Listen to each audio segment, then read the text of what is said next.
Hey everybody, welcome back to the channel. So today we're going to be talking about the Developer Direct that just happened earlier today, even more earlier today for some of us over in different hemispheres than others. But I'm joined by two of my good friends in this industry, Agent Deli Hello, hello. Thank you for and, having me back on, man. yeah, of course, and Shane Bailey. Hello, thanks for having me. Since it's your first time on the channel, Shane, did you want to let people know just kind of like who you are, what you're about? Yeah, sure thing. My name's Shane. I'm from Australia. I have worked in the games industry in a variety of different roles. My most notable experience would be about 6 years at Ubisoft Australia, doing different marketing communications roles. And nowadays, I work for a nonprofit called Cure Cancer. We're a cancer research charity. I have a very weird title. It is Head of Gaming and Streaming. And me and my team work with anyone and everyone in the games industry to fundraise for the researchers that our charity funds. It's been going really, really well. Late last year, we just passed $1 million raised via gaming. We work with awesome companies like Xbox, Bethesda. We were at PAX Australia. We did like a fundraising campaign tail end of last year around Starfield, which was awesome. Yeah, we've had some amazing creators support us. We've got like Skill Up is one of our ambassadors. We've had Kind of Funny fundraise for us. So if you'd like to learn more about that, pardon me, it's gameoncancer.com.au. That is our gaming initiative. Yeah, on the side, I like to do a bit of gaming content. I got my own little YouTube channel and love doing podcasts as well, which was something I used to do way back in the day. So yeah, stoked to be here. Yeah, it's great to have both of you, of course, since you have such inside knowledge on the industry. This will be a fun conversation for you to just get to talk about not so much the bad side, which is I feel like what we've been having to talk about a lot for the last couple months of like layoffs and such, and instead talk about some really fun games that got announced. So let's just start with some surface level. Like, what were your first impressions of it? Deli, in general, how'd you feel about this Developer Direct 2024? I mean, I thought it was awesome. I think the cadence and pacing of the reveals were really, really good. I think the varieties were good.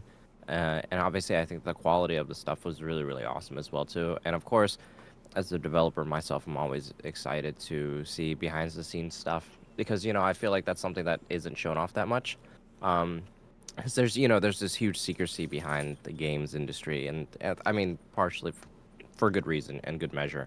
But it's always nice to be able to have an initiative like this where you actually do get to see, this developer diary stuff kind of come back, from the late 2000s. Yeah, I think that's honestly my favorite thing about this particular format is like you can show games off in 100 different ways, and I'll be excited for the game no matter what, pretty much. Because like if a game is good, it's gonna look good no matter how you show it. But I think this is my personal favorite just because it's you get to see the people sort of behind the other side of the screen, right? You get to see the people being excited about getting to show you the thing that you're excited to see, and I think that's such a fun dynamic that we don't get enough anymore. It's we got it a little bit for like it was inside Xbox, but the pacing of that was widely panned. So it's nice to see this sort of middle ground between giving people just the information that they actually want, but also getting to see like fun interstitials of like Dave coming out and then being like, "That's Dave. We started in his basement or whatever it was." Like that's really cool. I really love this format. I wish more people would do it.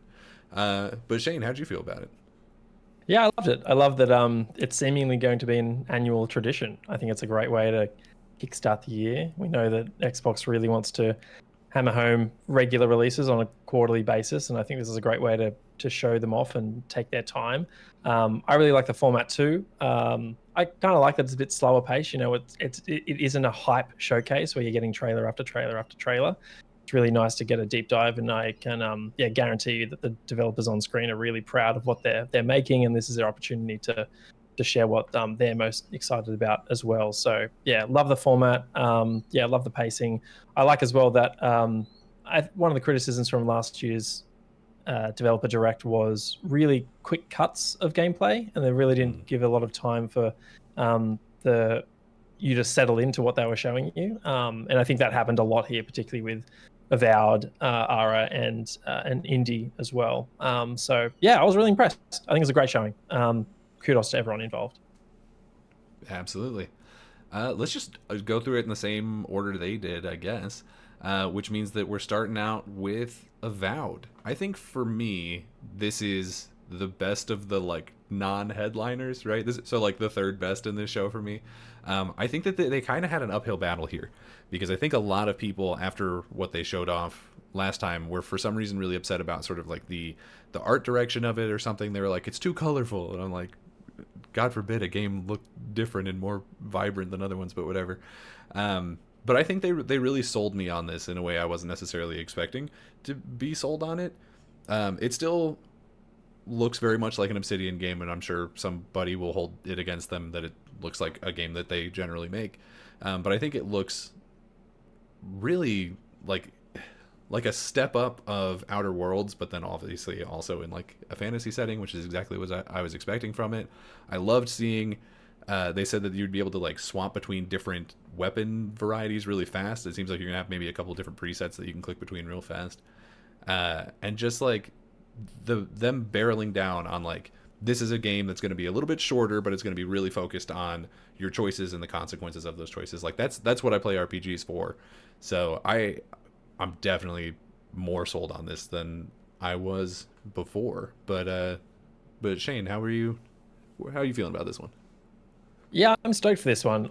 I can understand the criticism of like the vibrancy of the world. I think the initial CGI trailer that we got for it was definitely a darker tone. I haven't played the Pillars games either.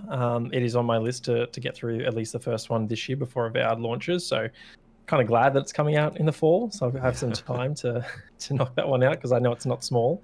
Yeah, I really like this one. I think I love the art style. I think it is a step up from what Outer Worlds showed, at least initially at that showcase trailer last year.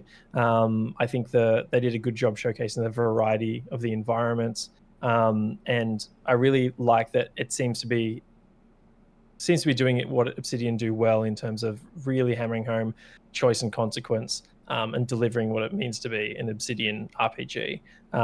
And like you, Dan, I really like the combat freedom as well. Like I was doing a live reactions to it today, and one of my mates in the chat had said they mentioned like a one-handed wand, and my mate said, "Oh, that implies the existence of a two-handed wand." So I just imagine this Well, because we giant, see at beefy. one point he's got both, and he's like, "Hop, hop, hop, hop, hop, hop." He's dual wielding. Yeah, that is amazing. So imagine being able to pepper enemies like magic spells, but then also Yeah. whip out a sword and a pistol as well. So yeah, that kind of reminds me of like OG Fable 2 back in the day, where you had guns, magic, and swords. Yeah. Just from a first-person perspective. I don't know if it was anyone else, but I did find the enemy animation and maybe some of the AI to just be a bit undercooked. I don't know if they just they toned it down to make it what they were showing very clear.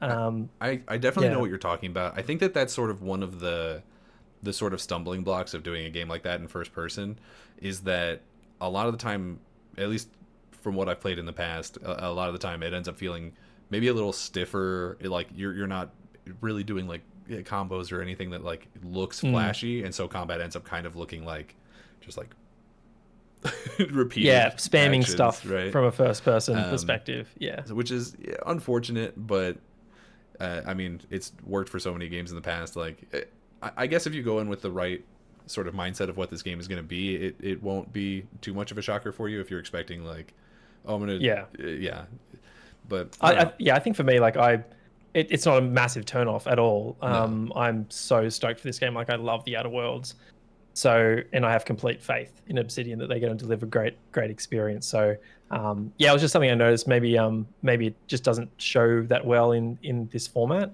But look, the combat in Outer Worlds was great. Like it wasn't. I would say that like the world, the characters, the themes of corporations overtaking this small corner of the galaxy was definitely the highlights for that game for me. So I'm more looking forward to the storytelling and the RPG-ness of the game rather than just the combat. But the combat looks really fun, and I'm glad that they're giving you a lot of creativity and freedom. Yeah.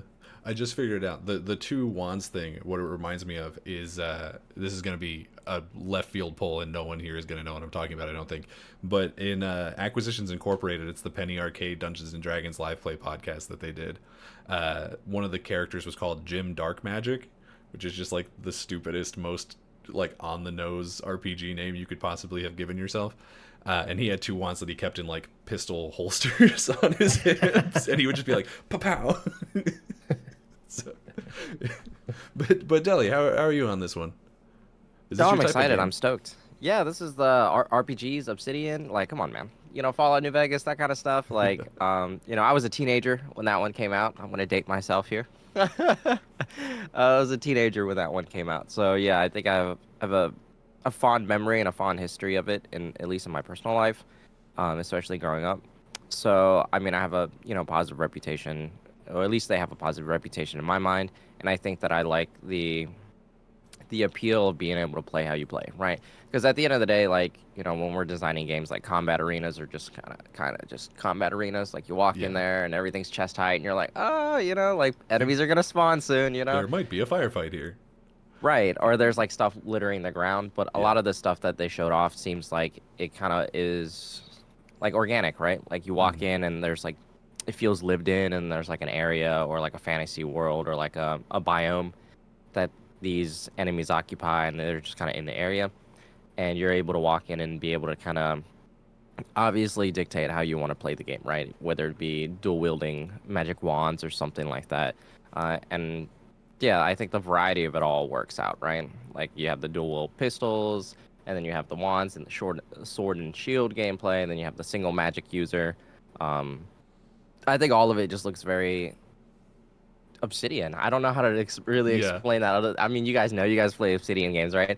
It feels very, it feels very like there's a obviously normal push for Obsidian for player agency and that kind of deal. And of course, they showed off a like a side. I think they said it was like a side quest or something oh that, yeah, and then they kind of showed off like kind of what would be the kind of what's it expectation for that kind of mission, what kind of outline that mission has, and it just feels like they brought me back to like I don't know, like 2010 2011, where we're kind of watching these games unfold and you're like, oh, what's gonna happen, like it kind of reminds me of like the Beyond Meat mission, where you kind of do your own little investigation and you kind of figure out what kind of situations you're really in, and then you kind of figure out what kind of decision you want to ultimately make at the end. And I think for just a side mission in that one, and then of course a side mission in this one, I think that it's just I love it. yeah. I I think that's a think highlight of like RPGs of this nature, right? You yeah, get to be judge, jury, and executioner all in one. Right. It's a Right, massive and then you get power that trip. power Yeah. fantasy, like you see enemies just falling over and crumbling in front of you, and you're like, yes, I think that this kind of sells the power fantasy aspect of like what they're kind of going for, right?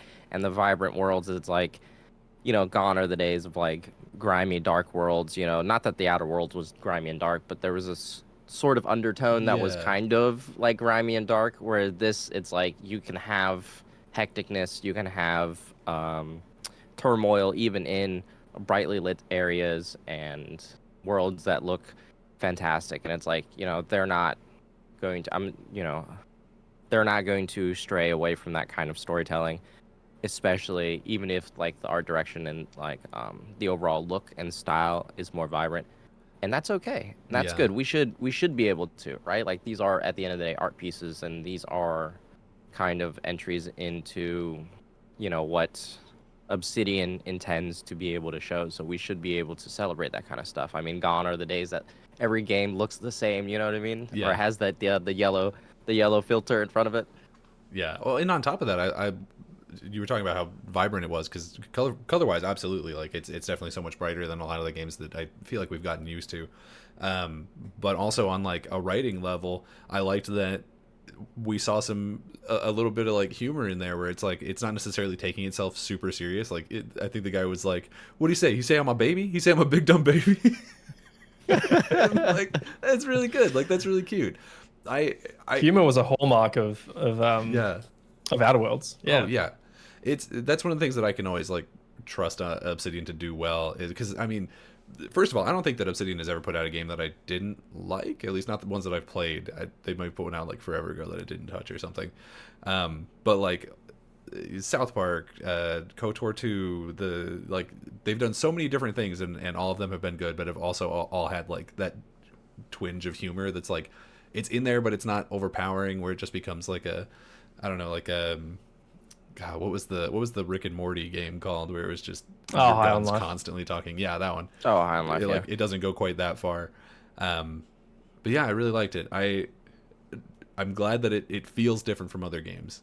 So, but after that, we got what I think for a lot of people is going to be probably the headliner of this, because I don't know how, but I feel like every time we see Senua Saga Hellblade 2, it looks better than the last time, or maybe I'm just forgetting in between.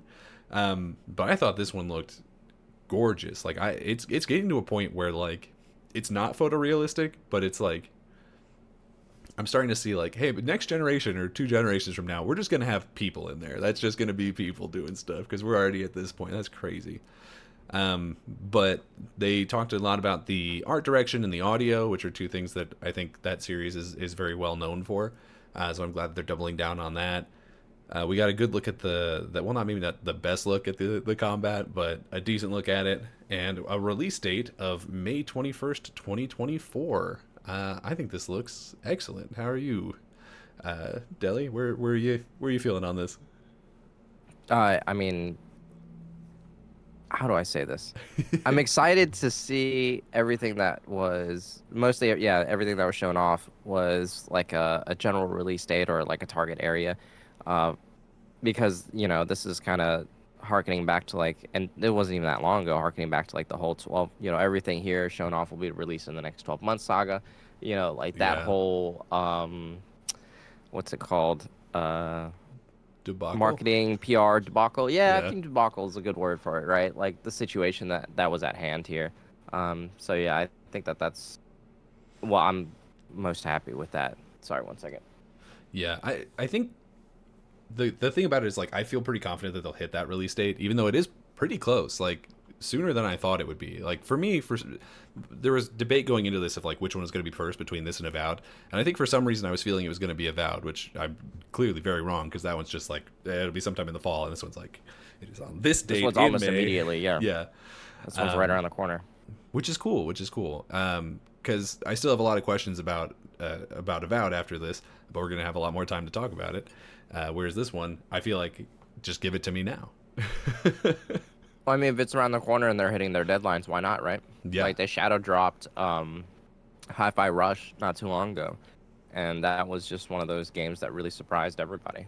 Or at least I'd like to think that it surprised everybody. I felt like it did. Yeah. This is, I think, similar to Hi-Fi Rush, I think that this is going to be one, without a doubt, that is going to end up in like Game of the Year conversations. I think for sure it'll have audio design. Like this is one of those ones that's going to be one to watch for the year.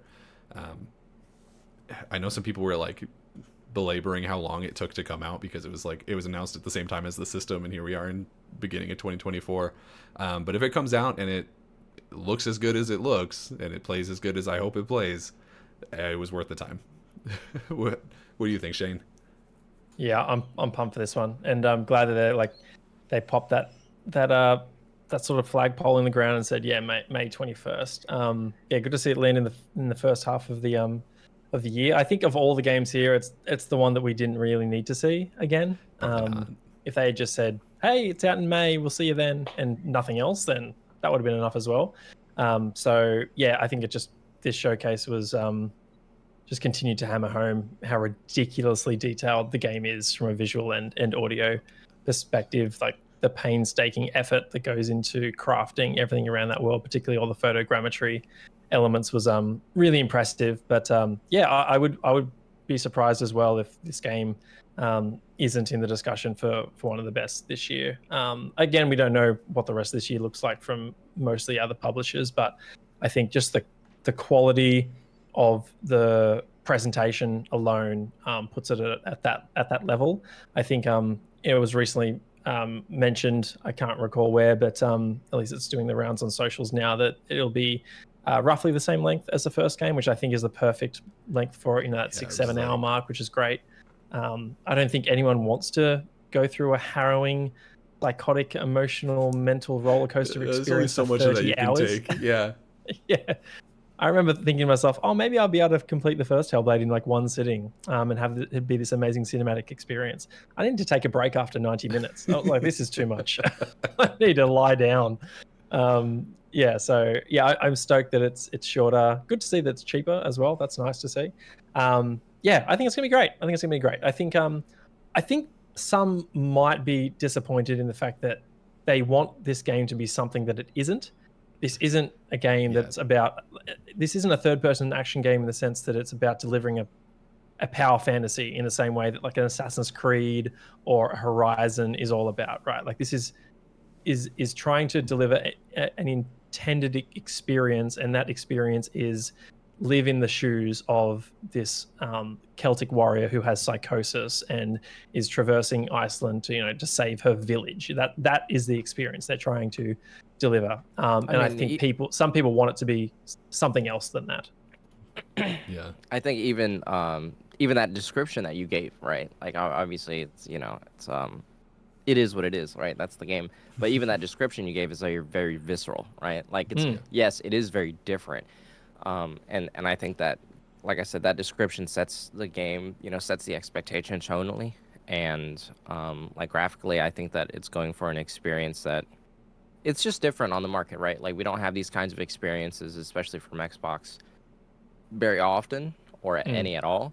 And I think that you should have what's it called, a roster of variety when it comes to content, especially content for adults, like genuine adults, not like adults that are like, oh, like 14, I'm gonna buy Grand Theft Auto, I'm gonna play with my friends kind of adults, but like adults that are busy or that are working, that are looking for a kind of escape, or are looking for an experience that isn't Fortnite, playing with their kids or hanging out with their friends on Call of Duty, so I think it's important to have this kind of experience, and it just looks so good.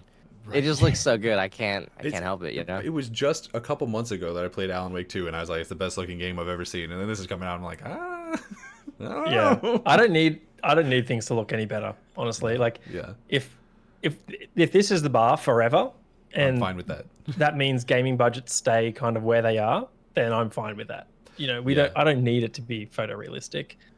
This is exceptional in the way it looks. Yeah, I agree. Well, I think this is that's also probably even better than exceptional. Why it's so short is because it's like we put so much money into every asset in this game.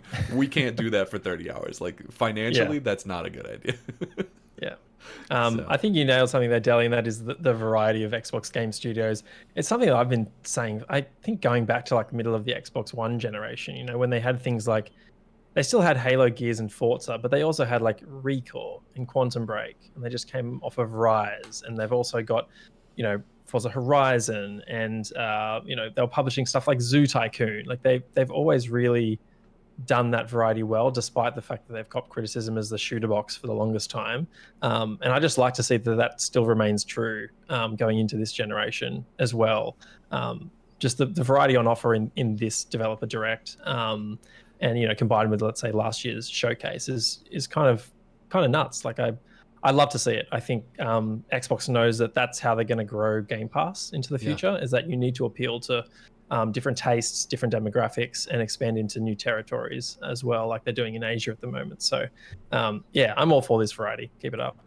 Absolutely. Yeah, 100%. It's never bad to have this much variety, right? Because like if you're, if you're a fan of gaming, right, or if you're just a gamer in general, loosely, hardcore, casual, whatever, like you should have tastes that are varied, right? And of course that there's always going to be that core that just plays the sports games and just plays the Halo, Gears, and Forzas, right? Which is also valid, but which also is valid, and there's nothing wrong with that. And you guys will always have entries, right? Like, a FIFA will always have an entry, Madden will always have an entry, UFC will always have an entry, Call of Duty will always have an entry. Like that core audience is already taken, cared for. And even if they make up a large percentage, right? Let's just throw out a random number. Even if they make up 50% of gamers on the platform, it's like they know that they're going to be taken care for.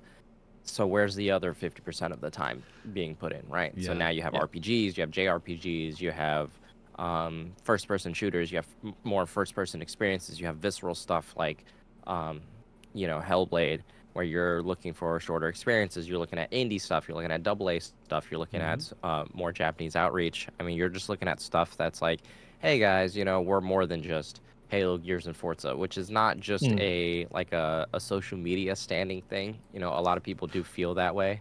Yeah.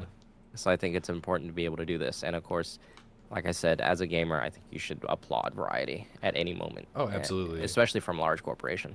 Yeah, and I think especially when you add like the Game Pass of it all to the conversation there, it's like having that variety is so not just important to bring in new people, but it also makes it so easy for people to like try new things that they may not have had like financially the ability to like. Am I going to take a risk on a fighting game if I don't know if I like fighting games? I don't know, but if it's already in the service I pay for, let me give it a shot. Oh, turns out I love it. Now I'm a huge fighting game fan, right? Like something like that. So I think providing such a wide breadth of content it can only be a good thing for them. Look at the success of the Yakuza series right now. And speaking of that, the Japanese outreach of it, the game we got after that was Visions of Mana, and I've never played a single game in this franchise before. And for a second there, when they were like, "We made 17 games in this," I thought they were going to just like drop all of them onto Xbox, and that would have been insane. And my backlog would have immediately ballooned to a point where I would have probably just had to ignore them anyway. But I think this looks really cute. I think I don't know what to expect from on a game. Like I said, I've never played one before, but just the little monster designs remind me so much of like, it's like a Dragon Quest but without the Toriyama of it, if that makes sense. Like it looks like someone took the same ideas and then just drew them in a different art style, which when I say it that way makes it sound like plagiarism. That's not what I mean. But I think it's really cute. I loved when they were showing off the little new dog mount. It's called a Picool. I wrote it down. I don't know. It's like a combination of a Yorkshire Terrier and a Pangolin. Yeah, I don't know how they come up with these things, but it's cute. I want one. And it's coming. Always look to nature for inspiration. That's for sure. It's coming out summer of 2024. Have either of you played a Mana game before? Any Mana fans in the house? I'm not a JRPG person. I played Secrets. Okay. Yeah. So that was really, really good. It's just, like when you're playing that, man, I hate when I say this. When I play old school stuff, right? Like they're retro stuff, like, it's a top-down Final Fantasy side-scroller kind of deal. But yeah, I mean, it's just one of those franchises like Suikoden and, Chrono Cross and Chrono Trigger that kind of ushered in like JRPGs to the wider world. Final Fantasy obviously being one of those. Dragon Quest. That's another thing I didn't know until this presentation. Is apparently this series started as a spin-off of Final Fantasy. It's called Final Fantasy. I think he said Gaiden, but it was Adventures. Yeah. That's crazy. Like I didn't know that this started that way. I guess it's in the same way that like Persona is a spin-off of SMT, but then it became. Well, I guess it became bigger became than such a big like deal. it was bigger than it needed to be, or it wanted to be. I guess that's probably the better words, right? Yeah. It was bigger than it wanted to be, and then it's like, okay, well now it's a thing. But yeah, I like the art style. It kind of reminded me of Ni no Kuni. I need to play that too. Colorful, it really popped. Yeah. I posit myself as a JRPG fan, and then I have not played like any of the really popular ones. There's nothing wrong with that. I'm just out here playing Legend of Dragoon for the 17th time. Don't worry about it. It's all fine. Maybe we'll get a remake one day, yeah? Oh, yeah. I think I saw Tom Henderson also note that he thinks it's Game Pass as well. Really? Because it didn't note it at the bottom of like the end card when it showed that it was Xbox Series X and S and coming in the summer. But yeah, I'm pretty sure he tweeted out. I can double check that, but yeah. I mean, if it lands there, then I'm 100% will be there to try it. Yeah, I think it's going to be one of those like probably not like a sleeper hit. Like I don't think it's going to really explode and take off. But I think it's going to be one of those things where hopefully it has the same trajectory of like Yakuza, where people who haven't had this series, like haven't had access to this, are gonna connect to it in a way that they haven't been able to before, because Sega's seen such good success from that, and I think Square Enix could use a win right now, frankly. So yeah, I think Square Enix could use a win as well too. Oh, yeah. I'm definitely feel like they're kind of going back to the roots, these next few years, and they're saying, all right, let's go back and take care of the guys that kind of helped build us. You know what I mean? Especially with Final Fantasy like 16, going back to that kind of like old school nature where they're like, all right, it's linear experience, JRPG elements or RPG elements and other things like that. We're going for this big production and going for this like big cinematic appeal for it. I think I think it's good. It's always a good thing. Yeah, I'm just excited about it, But speaking of genres that I say that I love, but have never really touched this particular branch of it, Aura History Untold. I'm a big strategy game fan. I love my RTSs, but for some reason, 4X strategy has never never hit me. Like, I've tried Civ a bunch of times and just bounced off it. It's so dense. I don't think I've ever finished a Civilization campaign. I've heard from people who play Civilization. Apparently, that's not unusual. Apparently, those campaigns go on quite a while. But does anyone here have anything particular to say about Aura? Because I don't really. No, I It's mean, in it Game looks Pass. good. I'll try it. It looks good. I mean, I'm a huge fan of Total War. Yeah. And I loved Three Kingdoms. Let's say loved. It was a little rocky on launch, but it ended up being turned around for the better. So yeah, I really enjoyed Three Kingdoms, and I'm a huge fan of Shogun. So yeah, I would definitely check this one out. I think the fact that it's from ex-Civ devs makes my ears perk up. I'm like, oh, okay, cool. I I've never tried Civ before, but look, if I'm going to try one, then this might be the one to, a modern sort of version of Low that. bar for entry. Want to You've try. already got Game Pass, right? So Yeah. Yeah, check it out. I mean, who knows? They probably could have taken everything that they know from Civ and say like, okay, maybe Civ was a little too much, and maybe they're gonna take a different approach.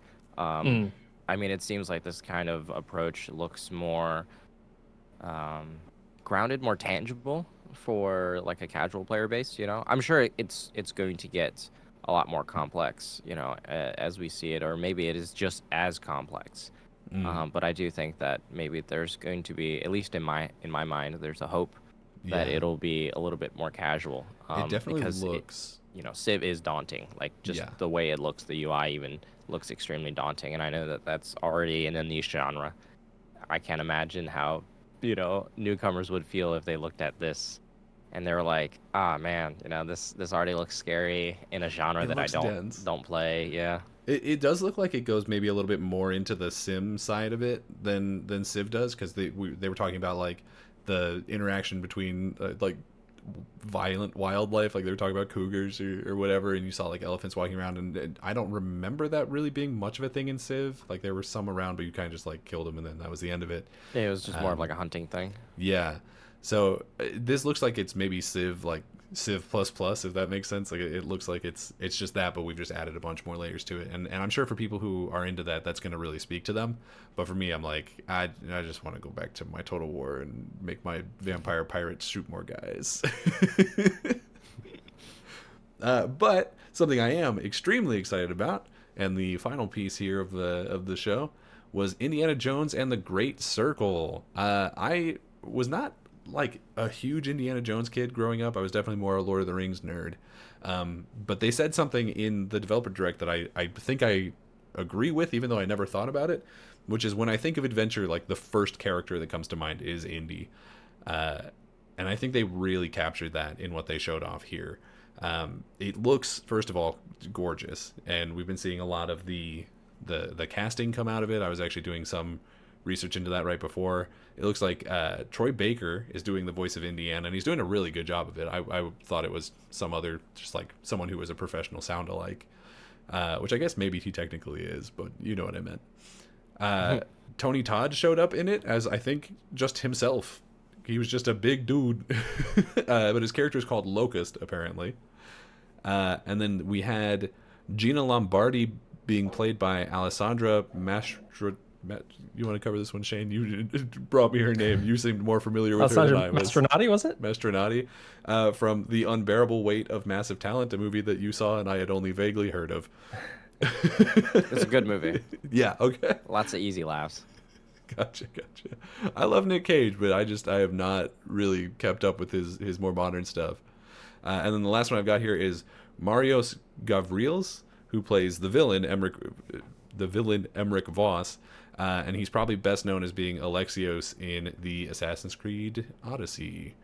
It is, man, it's a really great voice cast. I think we saw a lot of that at play.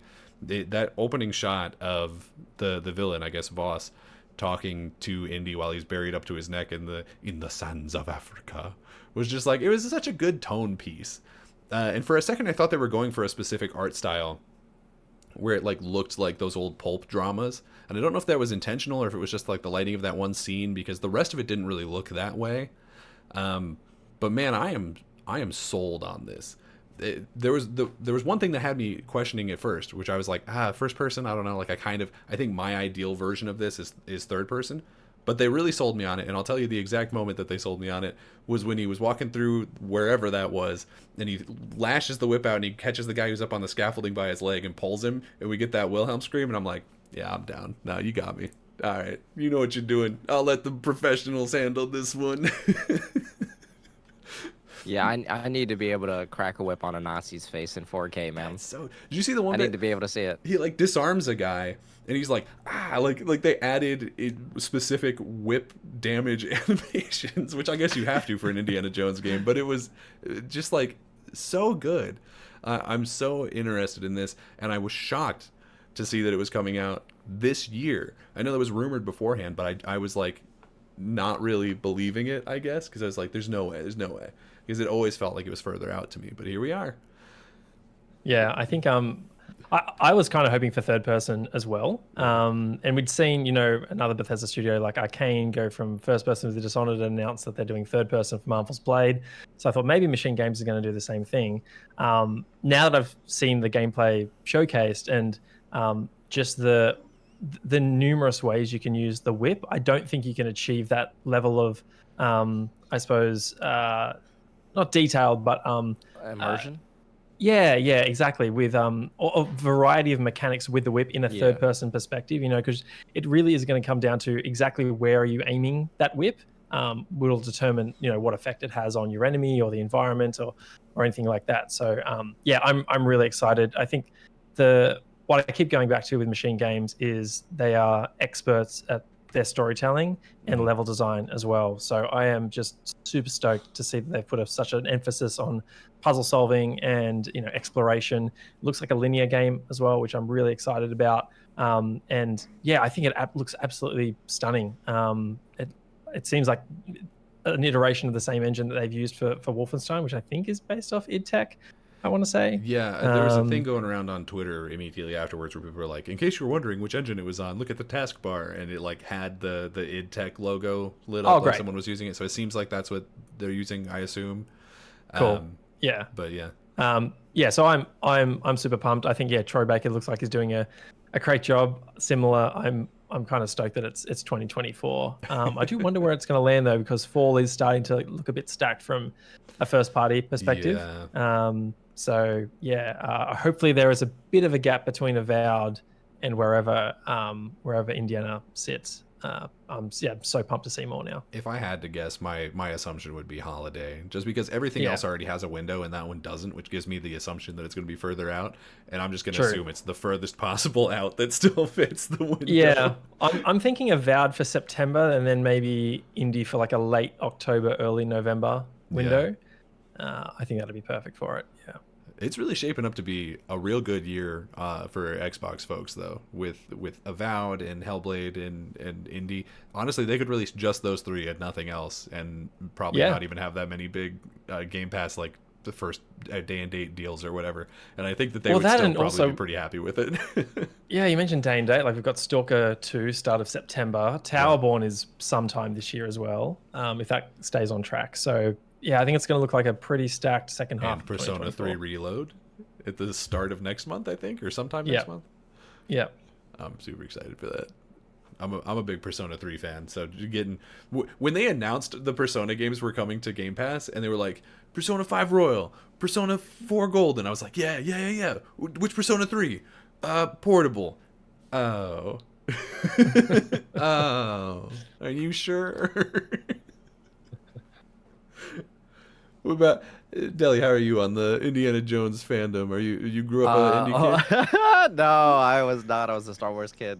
Yeah, You know, I am not an Indiana Jones person. And I will say though that the last Indiana Jones outing was not one that was good in my books. I didn't see it. Uh, um, it was like my worst rated movie of the year. Oh I no! I am I'm on a hate campaign for it. So, but yeah, I'll stay open-minded about this one, and I think it looks good. I do like the peel back to third person. Oops, I do like the peel back to third person, and I do like the slower pace of the climbing, right? Because this isn't Uncharted, it isn't Yeah, Tomb Raider. You know, you're not kind of looking in a general area and spamming a button in order to have Indy's 45-year-old self, you know, fly through these set pieces. It's a little bit more um, ironic to say grounded. it is a little bit more grounded, Yeah, even despite him jumping from biplane to biplane or whatever it may be. what a cool bit. Um, what a great An bit, right? absolute legend. I almost wonder if that's part of why they did it first person. The comparison to Uncharted and Tomb Raider. I wonder if they did that to like break that up a little bit. Avoid the I mean, comparison. there's the yeah, well, because there's the obvious answer of like, well, they machine games traditionally does first person games, so like that's what they're most comfortable with, and if that's how they're going to make the best game, then that's absolutely how they should do it. But I almost wonder if there was also part of the conversation of like, we're going to be compared to Uncharted no matter what. So if they do first person as opposed to third person, that kind of limits that a little bit to some extent, if that makes sense. I think that I don't know if they would have done it intentionally, but if either way, I think it's smart. I think mechanically, right? If you set the game in third person, I think mechanically it would be more Uncharted, Yeah. despite the efforts in order to change it differently. You Yeah. have to design the levels a certain way, and if you have to, you know, if you want to focus on platforming or combat, I mean, like Uncharted, Tomb Raider, they're not short of combat arenas. So I think automatically putting it in the third person genre immediately pigeonholes it into, you know, this unfair comparison, despite it being kind of the precursor, you know, like the films being the precursor of what inspired those two games. So it is like I say, ironic to be able to be like, oh, it looks like a ripoff of Uncharted. It's like, okay, buddy, you know. Someone's gonna say that no matter what, though. Of Unfortunately, course, because that's of just course. the state of the internet. But I think that the skill in the back end, the talent, the background of first-person games when it comes to machine games, and I think that it's just really overall important to be able to have an area of expertise and it be kind of like their comfort area, right? Not that you can't hire, and Shane knows this, not that you can't True. hire for specifically for projects, but obviously, you know, machine games is a very specific size. So I think that they need to leverage their talent in the best way possible. And of course, like I said, it's just going to be more for an immersion sake as well. And then mechanically, it looks fantastic. I think you're still going to have the puzzles. I think you still have the traversal bits. And of course, you still have the combat arenas, which Indy is not a bullet soaking, you know, Hellblade. He took a couple shots in kind of Dial guy. Destiny, Yeah, he apparently. did. So He's not, you know, he's more, what's it called? He's more dialed back, and that's okay. And there's Yeah. nothing wrong with that. And I think that tonally and visually, it looks, you know, par for the course for what Indiana Jones would be and what that kind of vision evokes. So I think overall, positive notes. I don't have anything to say about it. I think I mean, other than the last movie bombing, I'll give this one a chance, and I'm excited for it. Yeah. nice. Well, I think that's everything we've got to cover in this video today. So I'll just go back around one more time, and if you guys want to give me your favorite moment of the show and one extra thing that you want to see the next time we see one of these games, and then of course plug all your things, and we'll start with Shane on this. Oh, on the spot favorite. I'll say Indie. It's probably the popular choice, but I was really taken aback at how we knew nothing about it a few hours ago, and now it's like one of my most anticipated games this year. I think it looks fantastic. I'm just stoked that we're getting a new game from Machine. I think they really nailed it. In terms of what I want to see from the Dev Direct, I suppose, annual now tradition, I would say I liked that they included Square here. I would say that I would prefer it if it still remains focused on first party, and I would even say restrict it to third party relationships that I suppose have a closer tie to Xbox and exclusivity. So it just maintains that. Like I said before, before the showcase, that if Stalker 2 rocked up here, then that would be fitting in my mind because we know that it's going to be exclusive on Xbox this year. You know, if something like Arc 2 or Replaced or like 33 Immortals showed here, or like Aura, all I of them. guess. Yeah, yeah. All of those games, then that would fit as well. But if they start to add more third party, then I feel like it kind of starts to become more of like a state of play or just like a shorter showcase. And to keep the pacing, keep the content the same way.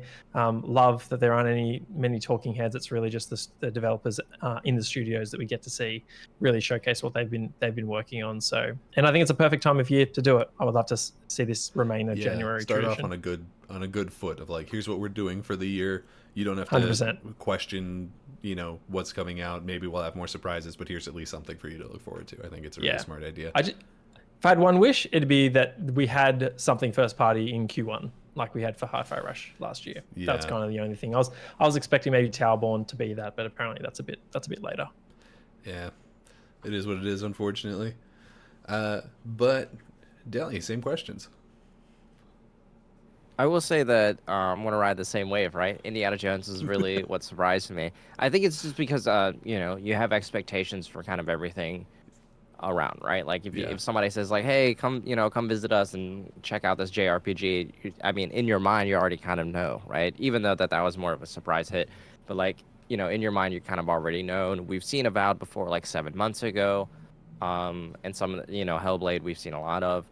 So expectations were fairly in check, at least for me, going into that kind of stuff and be like, we're just seeing more of that kind of stuff. I kind of want to see the world. I kind of want to see the people working on it. I kind of want to see what's going on. I kind of want a little bit of a deeper dive, or just show off some new gameplay, right? But Indiana Jones is something that we were completely in the dark about. And, everybody has their expectations. Everybody has their hype. Everybody has their kind of, reservations about something that is tied to such a huge franchise, right? Because, historically video game movies, right? Like, or games based on movies or blah, blah, blah, this and that, X and Y. That's definitely has its own little reputation behind it and stigma behind it. So yeah, I think that going into it, Machine Games, we haven't seen an entry from them in what, 4 years, 6 years now? Yeah, I think because Youngblood, they like co-developed with somebody, so I think a lot of people are saying it's technically not since Wolfenstein 2, which was like 2017.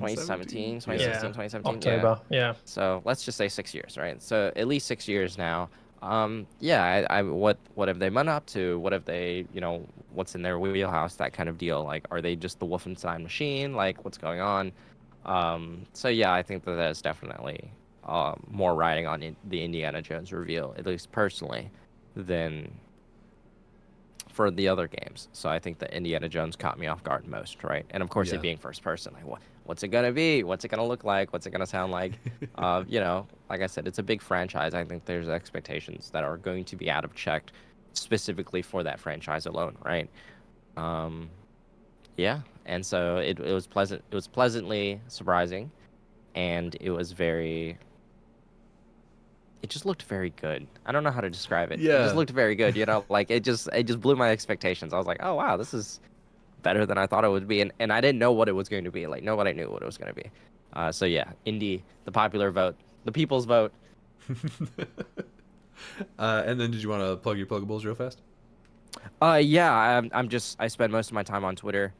Much now less so than before, but I still check it very often. So that'll be at twitter.com/agentdeli.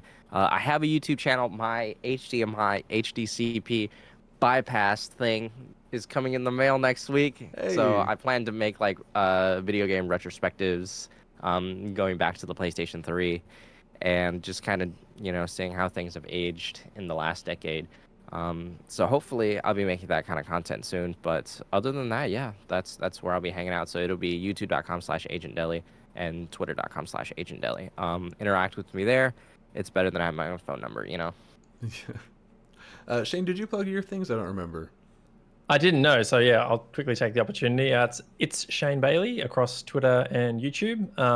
I've been posting a bit of content this year, so expect a bit more there as well. I'm working on a video about the future of the Gears series and where I want to see that one go. So expect that in maybe the next few weeks. And yeah, like I said at the top of the episode, I work for a charity called Cure Cancer.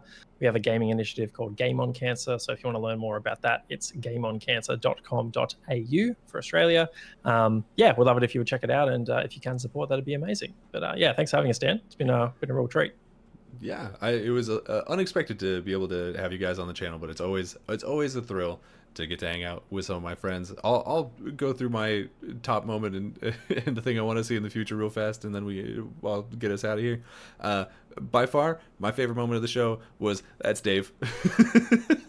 I was going to say that as well. That was so good. I love that's Dave. We started in his basement, just like this very human. Just like Dave messed up and he walked into the shop, but also he's like we kept it in because it was a fun bit. Like I think that's great.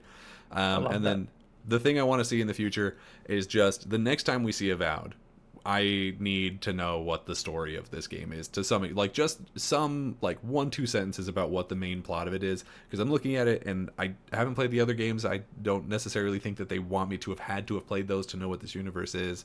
So I need some explanation of like what's going on, because I know the game looks good. Now I just need to know what and why I'm going to be spending time in it, right? But yes, thank you everybody for coming by the channel, both the panelists as well as anyone who's watching this. Go and follow both of these people at their pluggables. I will stick them in the description. I think I forgot on a recent video to put somebody else's, so hopefully I will. Someone's gonna need to remind me. Anyway, please, if you like this kind of content, subscribe to the channel, leave a comment, do all the things, yada yada yada, and I'll see you next time.